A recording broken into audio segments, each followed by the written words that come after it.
So for today's video, magluluto tayo ng ating spaghetti.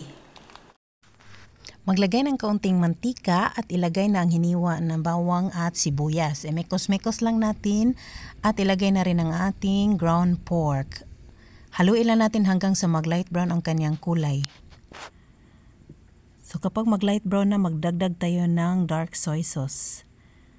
Mekos-mekos, maglagay ng tubig at hintayin na maluto ang karne. At kapag maluto na, ilagay na yung hiniwa ng kamatis, bagyo beans, maglagay ng asin, halo-haluin, maglagay na tayo ng ating spaghetti sauce.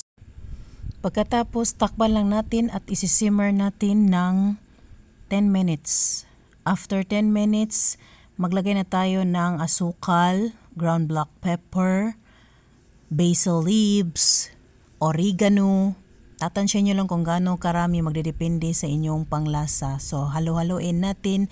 And then, pwede na natin ilagay ang ating hiniwa na mushroom. So, iset aside natin pagkatapos and then let's proceed to the next step. So, kumukulo na ang ating tubig. Ilagay na natin ang 1/2 kilo na spaghetti. Ayan, so lulutuin lang natin ito ng 4 minutes. So, magdagdag tayo ng kaunting asin. So, halo-haluin natin.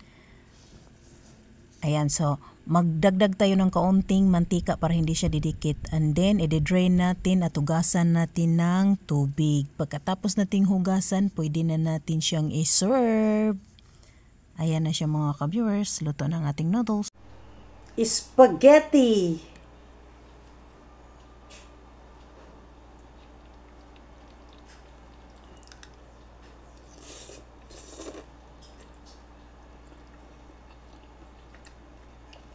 Ang sarap!